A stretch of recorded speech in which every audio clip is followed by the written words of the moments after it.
Well, good afternoon, investors. Welcome to the end of February 28th, 2023 session or edition of Bull Sessions. My name is Mark Robertson. I'm founder and managing partner of Manifest Investing. I'm joined here by, again, have to call him out for what he is, an investing raconteur, Ken Kavula. We're back to the raconteur. Just fine. Let's keep moving. Well, again, just to summarize, we're here just to chat about a few things that we've been kicking around. Tonight is our annual roundtable red carpet black tie edition. Although I have to confess, I will be in sweats and Skechers and perhaps an adult beverage during the session. How about you, Ken? What are you wearing tonight? Well, right now I'm in sweatpants and a robe, so I don't know. I still might be in sweatpants and a robe. I don't know. We'll have to see. All right. For those of you out there in the country that are worried about us, we are in the middle of an ice storm. There's like an inch of ice on my deck, so hopefully the internet behaves itself during this session and we finish out the day.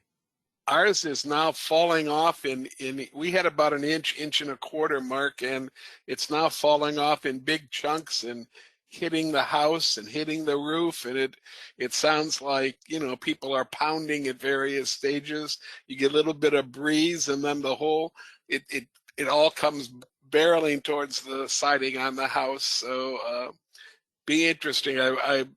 I hope that it doesn't do any damage of any kind, but yeah. And we were lucky we didn't lose power in any way, shape, or form this time. Did you maintain your power the whole time? Just a couple bumps in and out, just enough to make sure that the surge protectors worked. All right, great. So, yeah, good stuff. All right, we have a lot of stuff to cover. We're going to try to do it in an abbreviated sessions. We do have our red carpet roundtable tonight. As promised, we will take a look at the Bare Naked Million, specifically a little bit closer look at the Vanguard Growth Exchange Traded Fund and how that might fit. Just give a little bit of legacies on the red carpet. We did receive a couple pieces of correspondence, Ken, that in our roll call of Monkey Cinema, we left off probably one of the most powerful simian influences of all time. Planet of the Apes and the whole series. Yep, you're right. You're right. And that has inspired a simian time capsule moment, and we'll spend a little time with Charlton Heston. Hey, here's a fun fact for you. Did you know you were neighbors? We were. Yeah, he grew up around West Branch. Well, West Branch is about 85 or 90 miles north of me, so we're kind of neighbors. Yeah. Yeah. Well, he grew up in central Michigan near a logging enterprise. Yeah. Anyhow, he's in my chapter. Yeah. So he was in the Mid-Michigan chapter for most of his young life, and he did go to Northwestern University. He was born in Evanston, by the way. But anyhow, I really digress. Charlton Heston and Zira, of course, up there to the upper right. All right, let's go ahead and get underway with the disclaimer. No investment recommendation is intended. This is an educational demonstration. We are here just to share thoughts, opinions, nuggets, stuff to illustrate and kind of lay out the modern investment club movement principles, practices, and methods. So Ken and I will be basically interpreting and sharing our interpretation with you. The important thing for all of you is that you should make your own decision about any company mentioned. Do your own homework. Don't run out and buy something just because we mention it. If we do happen to own it, we'll try to remember to disclose that. Tonight is our red carpet celebration with the Golden Knight statues. And if you'd like to be reminded about that monthly meeting, it's a webcast that's gone on now for 13 years. Send an email to nkavula1@comcast.net. Natalie will henceforth remind you when there's going to be a roundtable or perhaps a related educational type session. If you have anything else, our two email addresses are at the bottom of the screen. Mark, I want to piggyback on things you've been saying here. I've gotten some requests from chapters throughout the country to perhaps co-sponsor one of our roundtables. We're going to be co-sponsoring a roundtable with St. Louis in April. We did the same thing last April with St. Louis, and it was very successful.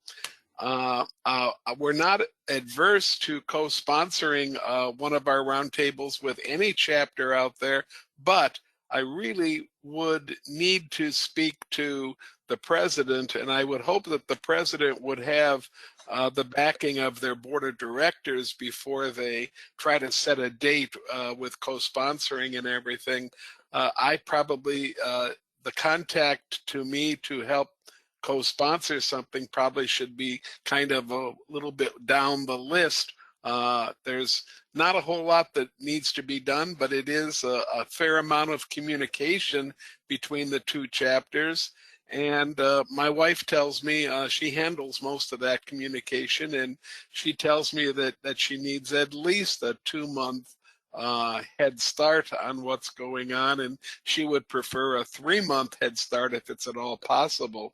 So with all that in mind, if you'd like to do that, talk to your chapter board first of all, and then if they say go ahead and do some preliminary talking, then give me a call or drop me an email, and we'll see what we can do to squeeze you into one of the roundtables.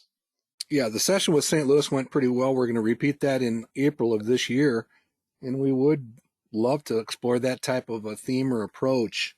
The format was basically an hour long, a full session on the subject of selection, which at that time was the medium-sized companies, and then we just do our traditional roundtable. So it's a good model to perhaps explore and follow for someone who may be interested in doing so.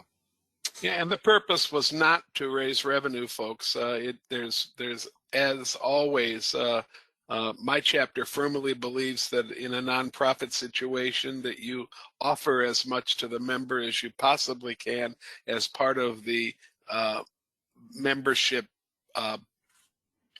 privilege itself, and that you don't try to nickel and dime them to death. So this would not be a revenue enhancer, but it would be a way to perhaps begin to communicate with your members in a different way. If you're not used to doing programming online, we could give you a pretty high quality program for not a whole lot of work. We try to involve the directors from the chapter, and we will be having one of the directors from St. Louis be part of the roundtable in April. Candace Baker, who a lot of you know, will be making a stock recommendation, and we just think it's a great way to communicate with the people in your area, and to help to keep that community tightly bound together, if you will. All right, so let's go ahead and check in with our look at the long-term forecast versus what's actually happened over time. This is our weekly look. Ken, I changed the color on the farthest bar on the right. That one is different than all the others because that's a work in progress. It doesn't lock in until the end of March, quarter by quarter. But again, the message is that we believe that the average stock, whatever that looks like, will follow that blue line over the long term.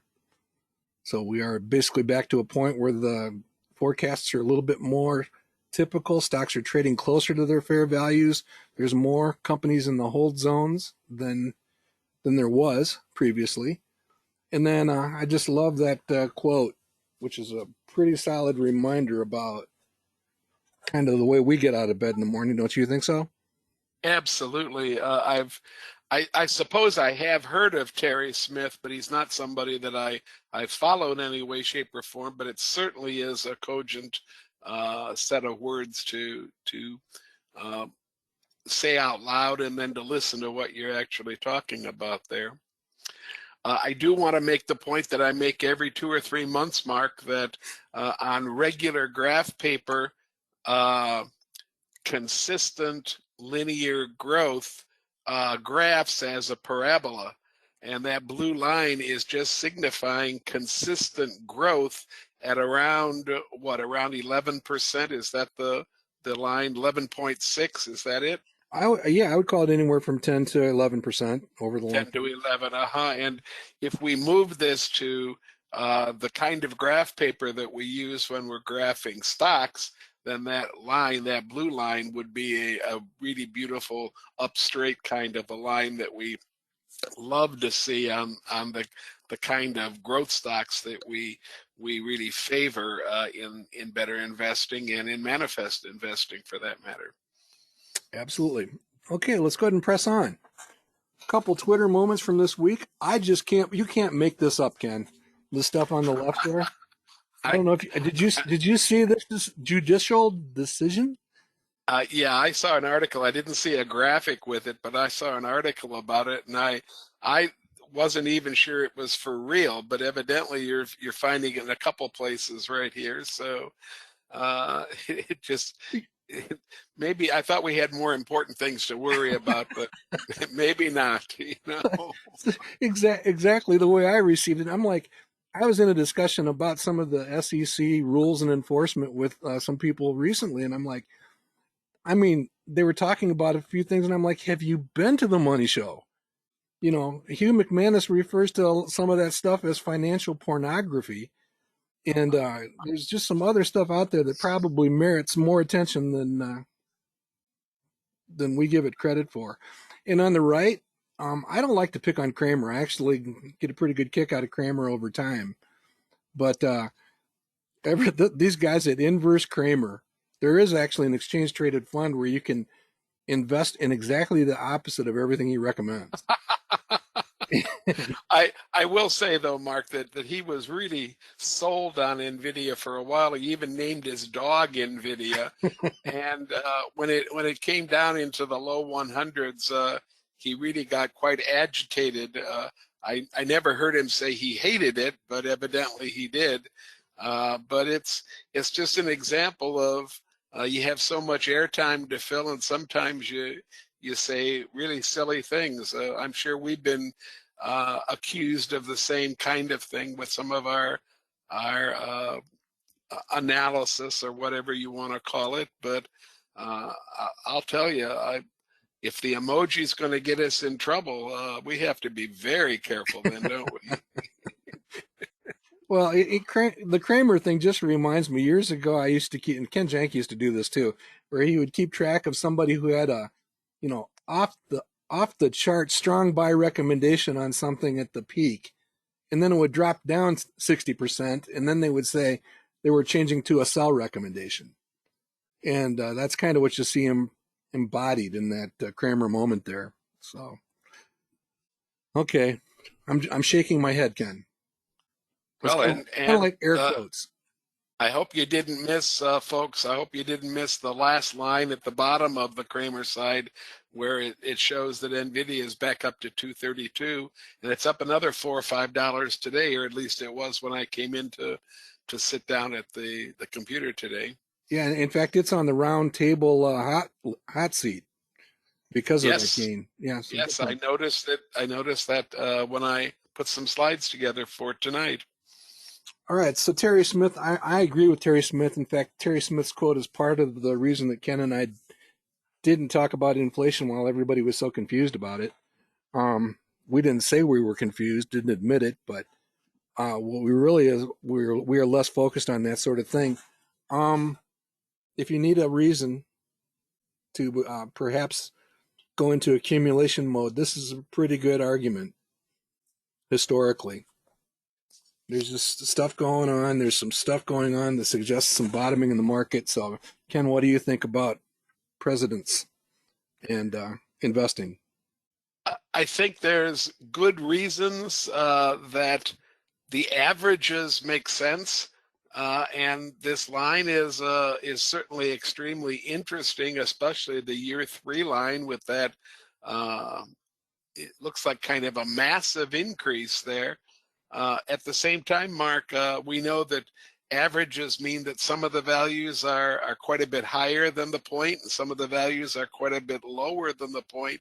So nothing guaranteed. It's just a curiosity for us to be aware of, and it's the chances of this happening aren't necessarily what you might expect them to be. I'm not sure what they are, but I don't think they're as high as we might expect them to be in uh, the whole scheme of things. I'm Yeah, thinking of my statistical background and everything, and I'm thinking to myself, averages don't necessarily track what you think they're going to track. So, yeah. And of course, you've heard me say it many times. Sample size. yep, You want to yep, go. You want to go raw statistician. There's just simply most of the things in the world of investing don't have enough sample size to be meaningful, and that's what makes it so crazy to watch people try. But yeah, the sample size is low. But at the same time, there are some tailwind type things that happen. With the political cycle that makes sense here. yeah. Well, whatever. Well, and on top of that, Mark, you and I have probably convinced each other and maybe a part of our audience that maybe a better time period is to go from the early 40s out to the current day rather than from the late 20s out to the current day. Um, the stock market had major changes when the SEC came into being and when the rules about what you could and couldn't do were first being formed. So maybe that's skewing the averages one way or the other, and which way I don't think I could tell you. Yeah, in 1937, 1938, terrible depression, post-depression, recession, whatever they were calling it back then. Of course, the advent of World War II. So there's a bunch of stuff going on back then. So yeah, whatever. All right, switching gears to a topic we promised to cover a little bit last week, the Bare Naked Million. For those of you in the audience that are not familiar, we have talked about this from time to time on Bull Sessions. This is literally a phone call that I received between Christmas Day 2006 and New Year's. And the subject of the phone call was basically, I just inherited a windfall of $1 million. What should I do with it? I'm not in the direct financial advisory business. All I could do is share what I would do if it was my $1 million. The gentleman declined to give me the $1 million to invest as if it were my own.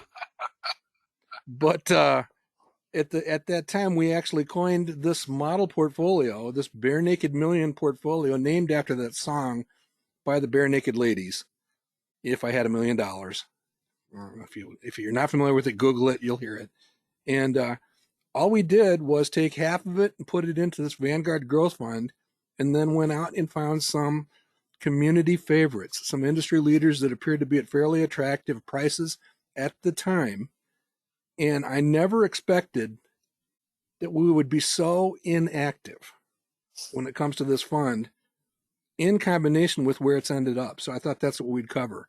So Ken, you remember those days back in that time frame? I certainly do, and I expected, Mark, that that VUG holding would dwindle away fairly quickly as we found things that we liked an awful lot and tried to add them to the portfolio. In fact, I was envisioning some of the same problems that the roundtable portfolio gives us, that we might have ended up with way too many stocks in that Bare Naked Million, but Mm-hmm. we had so many other things to do, and you especially had so many other things to do, that maybe the fact that it was kind of affectionately ignored, maybe that helped it to a great extent. Could be. I mean, here's a look at all of the transactions. And by the way, when I have told this story to people who are exploring the realm of investing, they simply cannot believe it. Because what you are looking at right here is a total of 7 sell transactions in 17 years.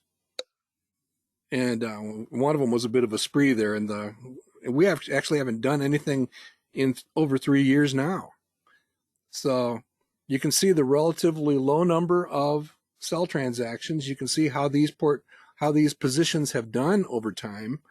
Notice that we did not start with Apple. Apple has been a strong contributor to the portfolio.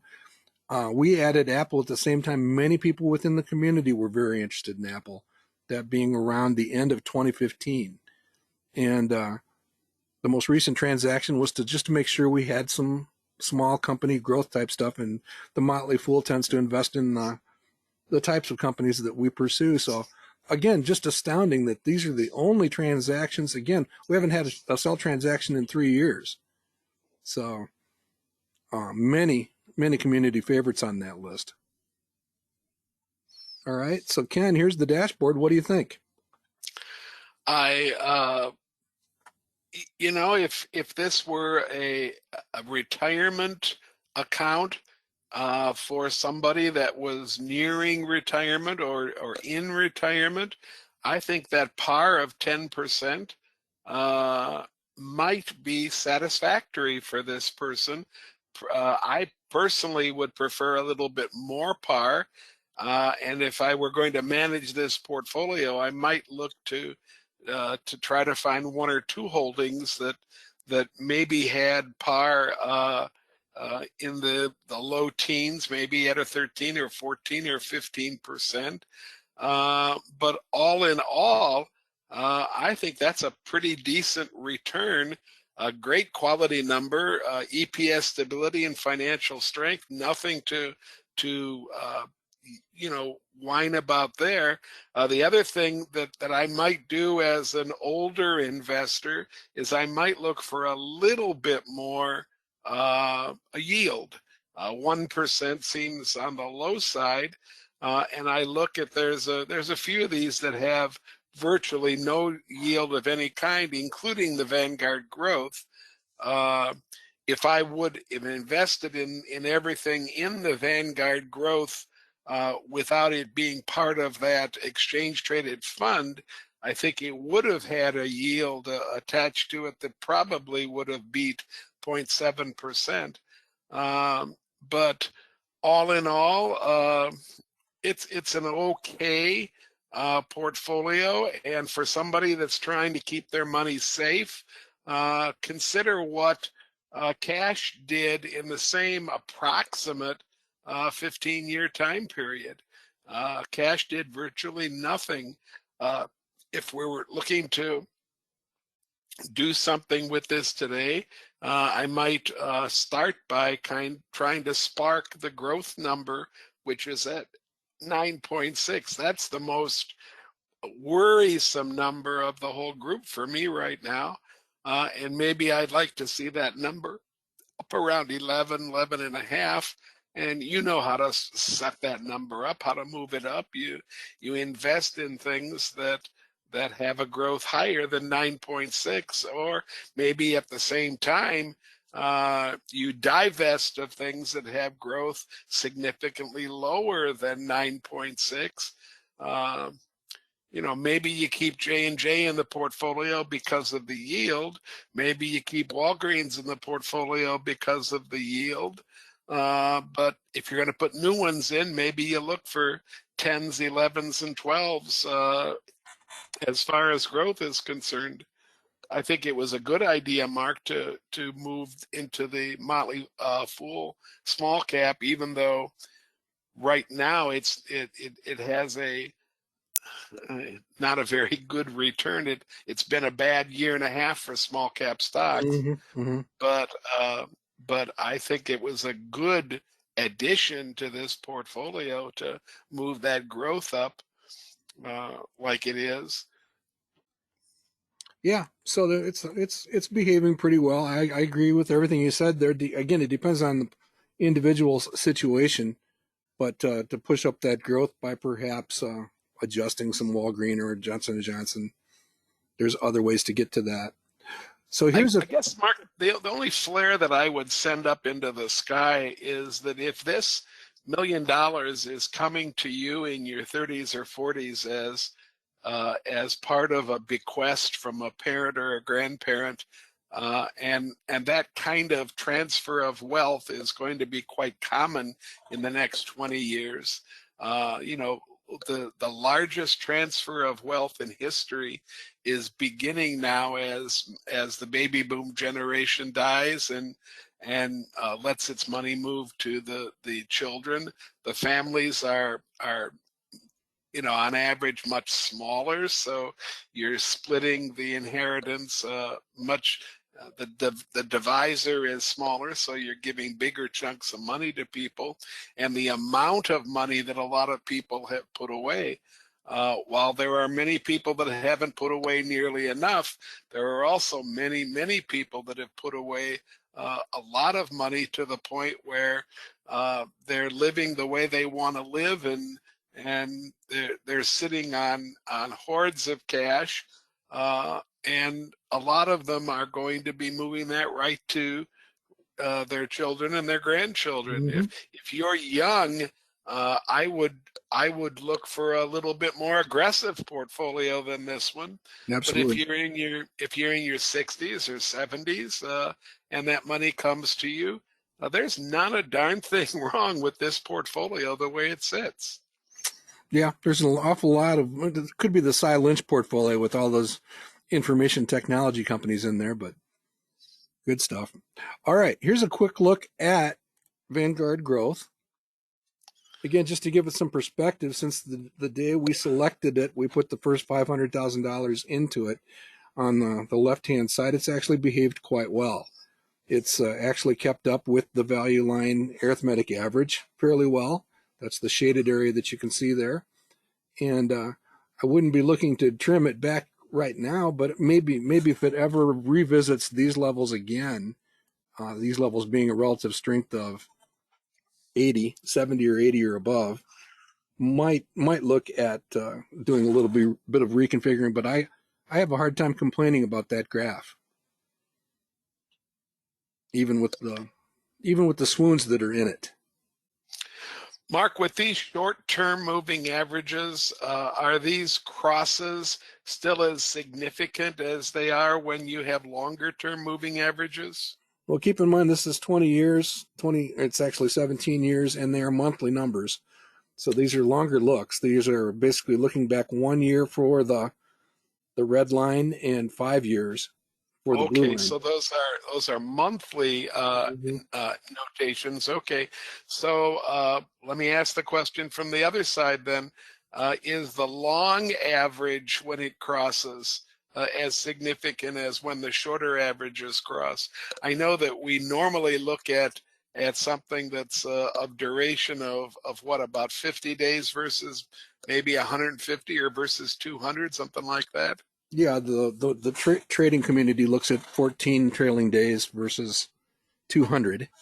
So a Okay. couple of weeks versus the trailing year. So that's what they're looking Yeah. at for their death crosses. Well, Yeah, that's yeah. would I say this is I think if that red line were to cross the blue line, it would be consequential enough to at least scratch one's head. If you follow where I'm coming from, I mean, Yeah, yeah. but nah, I don't put that much into it. Other than that, would be just one more input to think about the positioning of a portfolio. Okay. So here's a look at it on Manifest. The dashboard, basically the characteristics on the left, the actual holdings on the right. There's just a whole lot of household names and community favorites on this list, and it's a solid holding. Like I said, I own a few shares of this, as does Wendy. So again, from top to bottom, pretty good shape. I had indicated last time we looked at this last week, Mark, that I thought that Natalie owned some of this in her IRA, and in fact, what she owns is a Vanguard mutual fund that comes awfully close to the same holdings as this Vanguard ETF, but the ETF is not held in an IRA. And when I indicated that I thought this was one of the choices my grandson had, that was in error as well. He had a choice of a mutual fund, not an ETF, to put into his retirement account. Mm-hmm. That's not unusual. Yeah. Yep.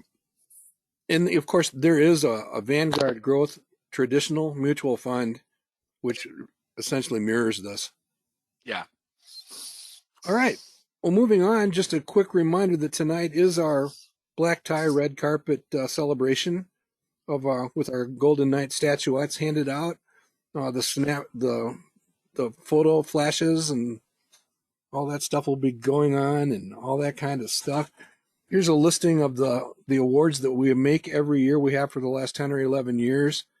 Um, Basically focusing in on companies that have been selected for the portfolio and how well they have done, and then basically coming at them from both the one calendar year that we use for the roundtable, kind of like the motion picture industry. It's a little bit flexible.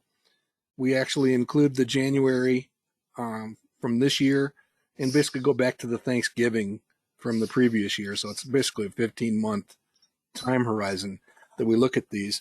And then the all-time stuff is obviously the entire time for the roundtable history, which is about 13 years. All right, so just thought we would let everybody know about that. The winners from last year are listed on the left. I did manage to sneak away with a couple of trophies last year. Cy and Hugh. Our best small companies was the program of the year. Hugh McManus has been dominating the performance results for quite a while, but Cy Lynch, I had actually caught up and passed him as of 1 year ago. One of my favorite aspects of the evening is just to point out something. It could be an article, it could be a webcast, it could be a stock presentation. And these are some of the favorites over the last several years. I'll start naming a couple of my absolute favorites. Go back to 2011 and Hugh McManus's presentation about invest like Spock, not like Kirk. That was a phenomenal presentation. And then if you've not seen it, you can still get it. It's on YouTube. You can Google Jim Bowen. He was the president and CEO of First Trust, giving a presentation. It's about 40 minutes long, where he basically attacks narratives using math and the facts. And it's just an outstanding presentation. How about you, Ken? What have been your favorite moments other than that first one? I also like Mark whenever the four of us move into screens and talk about our favorite screens and how we're finding stocks and looking at stocks. I don't know if any of them actually won. Yeah, 2015 we gave an award to a few of our favorite screens. But I think those are some of the best programs that we are able to put together. And then I'm becoming kind of enamored of proof. And I think that the work that you did primarily, and it is just you, I mean, you have my name on there, but this work was basically yours. And to talk about it, I mean, I fought you tooth and nail for a long time on a lot of the numbers, Just in a and I won. Socratic I, approach. I won occasionally even, but I think it's a tool that still we're underutilizing, and it's a tool that is helping us do better at coming up with these models that we create for how well a stock will do in the next 5 years. That's the goal of everything that we're doing, to tweak the model that we have and make it as good as it possibly can be, so that we get as accurate results as we possibly can from that model. And the model is based on the old-fashioned stock selection guide. And folks, there ain't nothing broken in the stock selection guide, but can we point out different ways now that we have instantaneous calculation and instantaneous sourcing of data? Can we point out a couple of ways to make the method even better? I certainly think we can, and we should. And that's what some of these things that we're talking about we've been doing. All in all, this has been a great opportunity, this roundtable, to have some fun, to make some really good friends, and to disseminate some great ideas. I know that some of you have walked up to me at convention or at visits and everything and said, you know, this one stock pick that I took from your roundtable gave me enough in a home run to to claim that the rest of my nest egg was safe for the rest of my life. And there's 8 or 10 or 12 companies we can fill into that blank. Absolutely. So you never know where the next great idea is going to come from, and just for our community being able to get together and calm each other down when we get too excited, and maybe light the fire a little bit when we get too complacent. I think that's a really valuable thing to be able to do month in, month out, month in, month out. Yeah, and I'll just close with a couple of highlights there. 2018 was the first mention of Ardelyx in a outstanding series that Hugh did on the FDA process and the pipeline, basically pipeline analysis. The July 2020 was our 10-year birthday, 10-year anniversary for the roundtable, and that's gotten a lot of things. And last but not least, we had a 7-year winning streak going with our best small companies. And sure enough, putting it on this list brought that winning streak to an end, Ken. I don't think that was the reason, but It definitely hurt us. Well, here are tonight's nominees. Again, these are 4 of my favorites from the last year. Again, these were found just from correspondence, looking at the number of views, either in the Manifest Forum or on YouTube. And Ken already mentioned it earlier when he was talking about working with chapters on putting together programs. So I'll let him cover that top one. We'll come back to number 2. Number 3 is basically a presentation on the forum by Len Douglas on Texas Pacific land. I never envisioned that it would go where it went. He's covered a lot of turf with that one, and it's just kind of fascinating to watch. And last but not least, for 2 years in a row, the Space Coast Model Club down in Florida actually took the lead on the last day, in the last minutes of our Ground Dog Challenge. So we had a lot of fun with that. So, Ken, that one up at the top has been an audience favorite for sure. I'm not sure what you want me to say, Mark, except that when I first started investing, I felt that the class of stocks that was kind of being ignored, even though George Nicholson had told us to buy all kinds of stocks, big ones and small ones. I thought we were ignoring small stocks at our peril, and there weren't enough ideas. All of our examples, all of our text work, all of our class work was using large stocks that were great stocks to study, but they weren't giving us the kind of growth that was allowing us to move to that 15% goal of doubling your money every 5 years. So I became really interested in finding small stocks.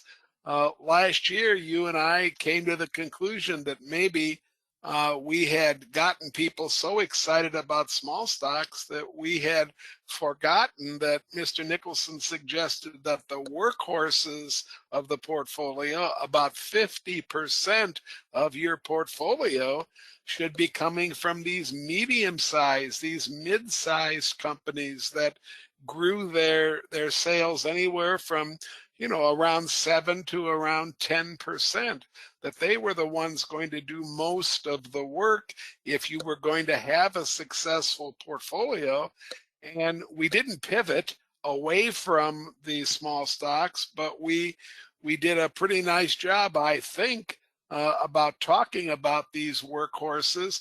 I think I said 7 to 10. It should have been 7 to 12 with the growth, but it was a wonderful, wonderful program that we put together at that point, I think.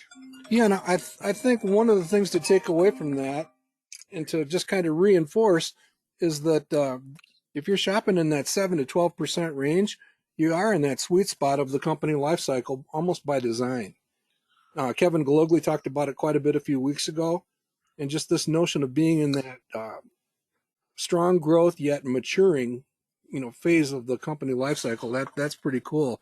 That second entry there, it stands alone. I mean, we basically went through and showed the math of how 222 losing positions in the roundtable selection, when I say losing, under their $1,000 starting value, the combined total of all those losses, whether they're realized or active, is offset by a single holding in the roundtable portfolio. So to me, that is still just staggering when you think about it.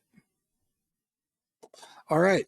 So tune in tonight, see who we picked as the winner. I got a couple people in the audience, Mark, that want to know about hogs. I refuse to No, you speak don't. No, you don't. publicly No, about no. hogs anymore. So we're going to just keep moving on. Kevin, you're going to have to just do your own research and find out about hogs all by yourself. Okay. If you go to the Manifest website and you search on hogs, you can dine to your fully sated. All right. Here's just our quick weekly check-in on the groundhog. We are starting pretty slow out of the gate again this year. Ron Thorson continues to lead, so his picture continues to dominate the page there. He and his wife Ann. But it's early. This is definitely a work in progress. And that would basically be the top quintile. We're at 171 combatants this year. Mark, I think it's great to see new names up near the top of the list and also new club names up near the top of the list. I think it's just a wonderful thing to have happen. More power to the North Dakota Cass County Tycoons. I'm rooting for you guys. Stay up there, okay? And I'm actually rooting for, I think it's number 48. They're not showing here, but the Cowtown Investment Club out of Texas. And hopefully they'll get on the list. And obviously we can do a lot with visuals and cows. All right, just moving on. Here's Ron Thorson's dashboard, just so you know how he's done what he's doing. And he's got a lot of industrial stuff and some stuff that will benefit from an improving economy if that comes to pass. So FYI, you can basically find anybody's by either the homepage at Manifest Investing, just click on the Groundhog 2023, and then the public link along with that type of suffix on it gets you directly to the dashboard of your choice also. I'm sure, Mark, when Ron put this portfolio together, the par was better than 8.3. And this has been a problem that my clubs have had for the last year and a half, 2 years. You put together a great portfolio, and 3 or 4 months later, the par has shrunk, and then you're racing to try to push that par up again. In a contest like this, you don't have any control because you can't make any changes in the portfolio. But picking good stocks for a contest of 1 year means that they have to stay good stocks for an entire year. That's a rough thing for a set of stocks to be able to do. Or you take your lead from the Bare Naked Million portfolio and you don't even look after you make the selections. There we go. That's why I'm sometimes worried that we're flashing all these things up here about the contest every single month. We're gonna jinx that thing again if we don't watch out, you know? Yeah, you can't overdo it by getting too close to the trees, that's for sure. All right. So Charlton Heston at the end of that 1968 classic. This is the movie that we left on. In fact, there's a bunch of these movies, but good and bad behaving monkeys, I would add, in all of these movies. And a couple of regulars basically wrote to me and said, you gotta bring out the Planet of the Apes. So here's our Planet of the Apes thing that we'll do over the next few weeks. It is March Madness. And what we're going to do over the next several weeks is we're going to see whether the S&P 500 wins or the value line arithmetic average wins. Ken and I have both postulated that randomly selected stocks should come in closer to the value line arithmetic average over time. And then we also pointed out that you put 20 years into any of these, and the net result down at the bottom ought to be green virtually 100% of the time. So we're going to actually experience that in this 7-game series. Again, 20 stocks chosen at random. These have to be survivor stocks, surviving all 20 years. so there is a survivorship bias built into this. So this is just fun and games, just to look back at some names, look at how they did over an extended period of 20 years. And the first result out of the box did come in basically pretty close to the value line arithmetic average, topping the S&P 500 pretty handsomely. So Zero's happy. And any thoughts or observations, sir? No, but I'm I'm getting somebody wanted to know why you've forgotten bedtime for Bonzo, uh, Soylent Green, uh, Every Which Way But Loose.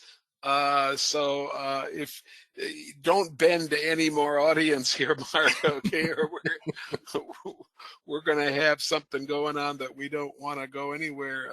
Oh, we could do a lot with Bonzo. All right, so that's game one goes to the value line arithmetic average. So we'll come back and check this a few times as March Madness progresses. I mean, there are a few things I would point out about this. I mean, I am just stunned at the performance of a lot of these companies. Boy, you talk about workhorses. I mean, Madison Gas and Electric is not a company that just comes immediately to mind for me to invest in, yet over a 20-year period. That's a pretty handsome return. Mark, only because we've talked about it before at Bull Session, but Herb indicates, do I remember the Travel Center of America, TA, that we talked about at one point? It's basically stores and restaurants associated with truck stops. I do. I looked it up and looked at it carefully.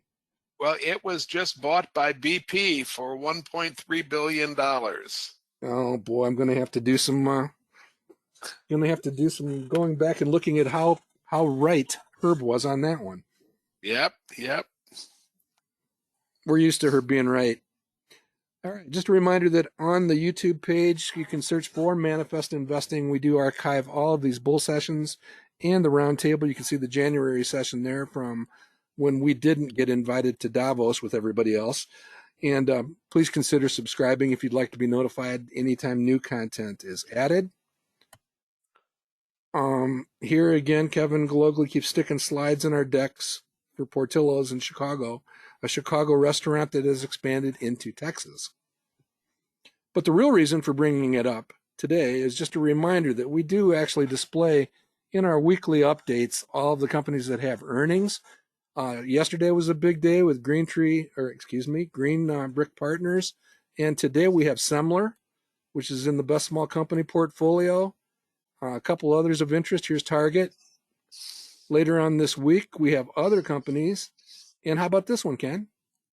Right there, reporting earnings. Portillo's coming up. I'm watching Snowflake. I think I told you 4 or 5 months ago that I've become intrigued with the company Snowflake. Not enough to buy it or to put it into any of our sample portfolios, but I've become intrigued with what they do and how they do it. So I'll be watching that one pretty closely on Wednesday.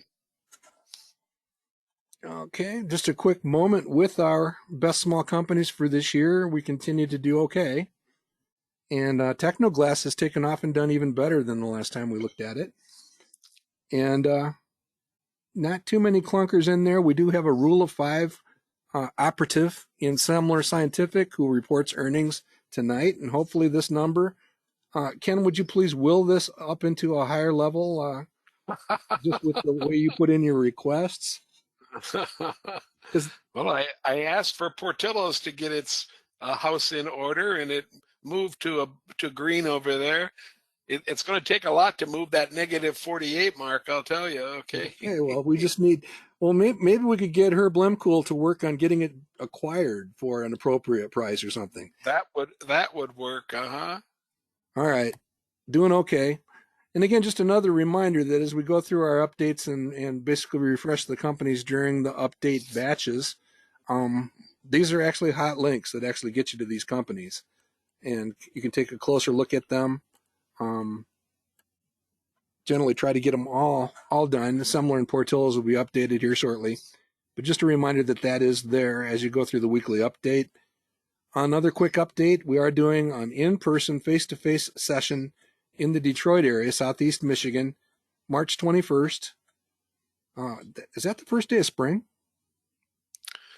Uh, Perhaps it depends on the calendar. It might be the calendar. It's either 21st or 22nd, depending on where you are in Okay. Well, the calendar. But we might we close might enough, Mark.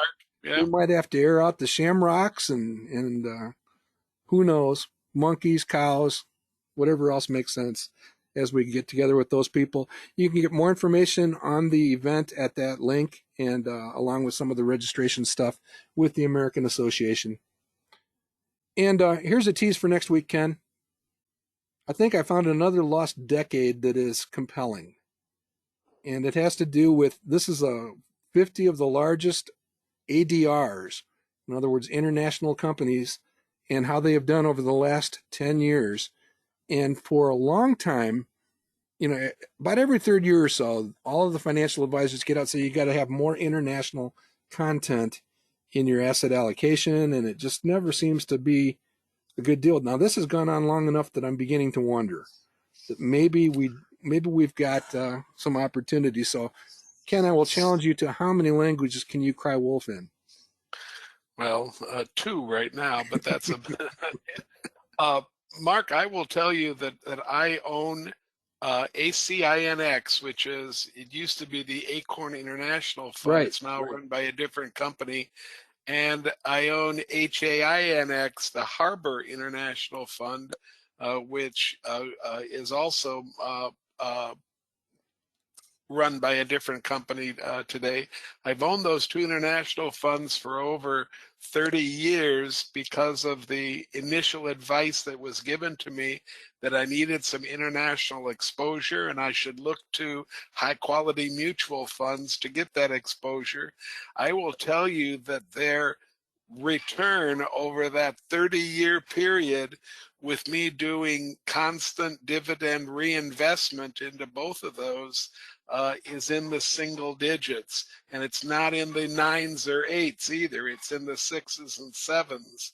So I've been very disappointed by the return coming from two supposedly blue chip international funds rated very highly at the time they were purchased by all the folks that were supposed to know, something about mutual funds. Yeah. I'm going to be getting out of those two funds this year. I'm waiting for tax season to roll around. I'm going to be getting out of those funds and putting that money to work myself in good old solid American stocks with an eye towards finding some multinationals that can help me do the the emerging market investing that I feel I still need in the portfolio. Yeah, so we'll be taking a closer look at that. And with your permission, I'll actually take a look at the track records of both of those funds. I used to know Acorn very well back in the Wanger days. In Harbor has a fantastic long-term reputation with Yeah, Spiros. So yeah, yeah. it's worth taking a look at those. And I was also pretty good buddies with Mark up in at Artisan International up in Milwaukee. So we'll take a look at that landscape. But again, the theory is maybe I don't like buying international mutual funds either, international funds, but sometimes you can find the next Nokia before the fall, or the next good international company to own individuals. We'll take a closer look. Then Great. 2 weeks down the road, we are going to be taking a look at these two books, and I think that's going to be some serious good fun. Joel Tillinghast, he actually runs the Fidelity Low Priced Stock Fund with you can probably put a one in front of the numbers you were just talking about, Ken. For Tillinghast, he's at least one level above what you were just talking about. A really fine track record, and Annie is a hoot. We're gonna have some fun with that. Great. Great. All right, so that's it. Anything in the hopper? We did come in under an hour for a change. And I've kept up with questions. Most of them have been of the kind I've been relating. So So we've got let's. Bonzo. I'm making some notes here. We've got Bonzo. We've got Clyde. A few more monkey movies that we need to delve into. And there's no comment. Everybody noticed there's no comment from my northern contributor. It, it doesn't do any good sometimes. All right. Well, batten down the hatches. We'll be back with you in a few hours to roundtable it up. Good afternoon, everybody.